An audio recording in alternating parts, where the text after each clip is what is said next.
Okay, so how that, okay, well then, one of the texts is the eelgrass, and this just tells you what the targets were within the report.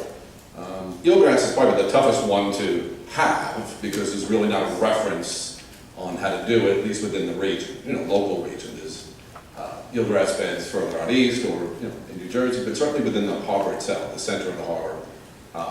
There's very little reference point to use. So it was a big learning curve as we're going forward. The presentation is a little different than what you're going to see from other folks, but just bear with me, I promise there is a story. We all want to reconnect those ecological dots. There's no dispute that the harbor estuary is the global economic leader in the world, and that's come with a price, and that price is the loss of our ecological resource to a large extent. So we just need to look at it in a new context, instead of a reasonable level of expectation. And I wish I had Lisa's slides, that was a little bit better, but I just want to thank Eric Sanderson for this work. And just something he once told me that, I'm sure when Henry Hudson first sailed up the Hudson, and he had that great, breathtaking view, he could not have envisioned what the region would have become, the top photo. And just like today, 400 years from now, hopefully it won't take that long, but we can change, transform it again. And the rebuild by design is one of those steps to get in that direction. So it's just putting on your thinking cap, and it's what you see today may not always be what's going to be there tomorrow. On water quality, because this is all the aquatic texts really depend on this.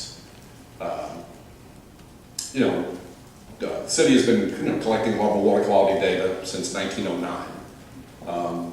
And you can see the trend is certainly going up. I mean, back in the early part of the 20th century, the city had banned bathing at city beaches because water quality was so poor. But with the huge investment over the last 10 years, the city has invested about $10 billion in wastewater treatment plant upgrades, pumping stations, CSO tanks, a number of improvements. And the important piece is all the other texts, the aquatic piece couldn't take place unless water quality was better. So as bad as we may think it is today, it was certainly a lot worse 100 years ago. And we still have a ways to go, but the trend is going upward, and that's a good thing. Okay, now on to the tech. Eelgrass, and I'd like to thank Chris Pickerel from Cornell Cooperative Extension. This was pretty much his bailiwick. He came to us because he did some desktop analysis, and he looked at Jamaica Bay, and he thought that could be a good spot to try eelgrass. We've been doing it for about 4 years, and several sites were chosen in the interior of the bay. And we kind of had a sense that probably wouldn't work, but we have to pilot and get the information. So beginning in spring of 2009, some test plots were put off Floyd Bend Field, then off Little Lake Marsh. Those quickly succumbed to water quality conditions, and primarily temperature was the big key factor. Anything above 26°C is really kind of the death knell for eelgrass. So if you look at the bay heading towards the west, temperatures get cooler as you head towards the inlet, and also light becomes a little bit better because there's more exchange with the ocean.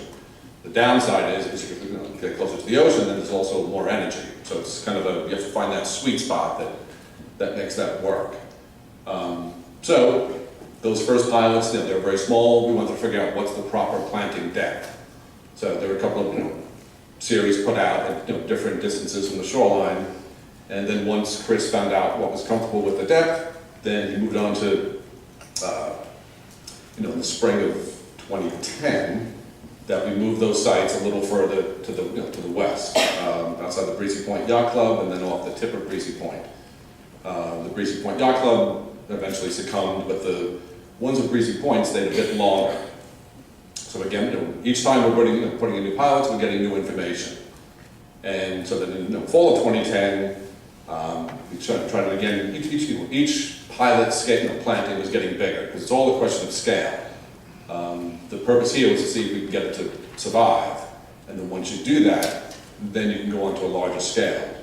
So the third planting was at Kingsborough, as well as at the tip of Breezy, and eventually those succumbed due to wave energy and sand waves. The bottom was very active and moved those.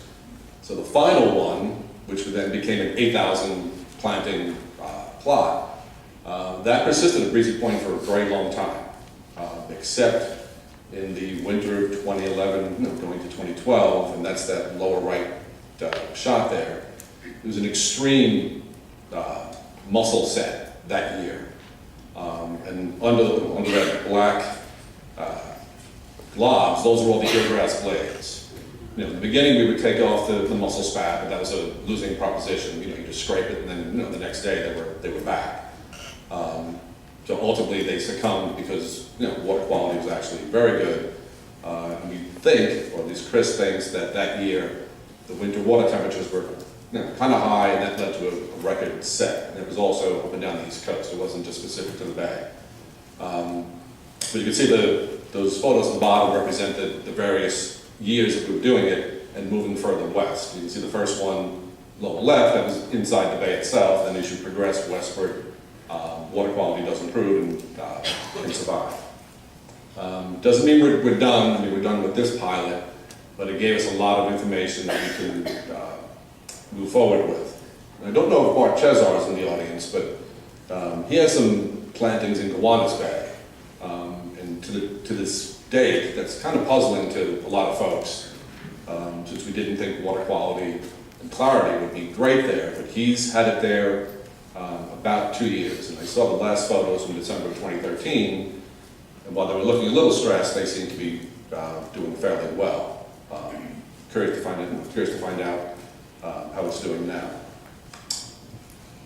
And the last one, really not a tech, but it's a very useful tool in helping to guide some of the other techs within the Jamaica Bay watershed.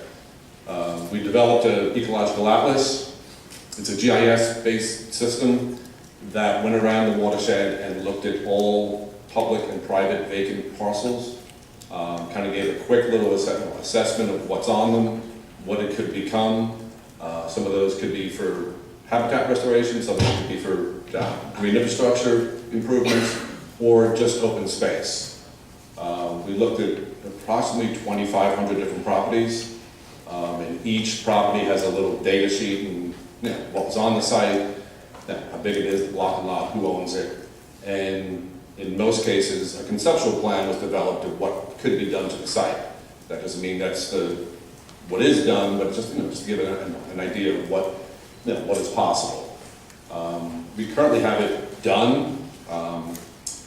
It's not quite ready to be released. We're working with City Hall on some affordable housing issues, because some of the properties align with that. But once we go through that and remove that, we intend to put the GIS layers on our website, and folks can download and use that information. And I think that's it. Oh, on tomorrow.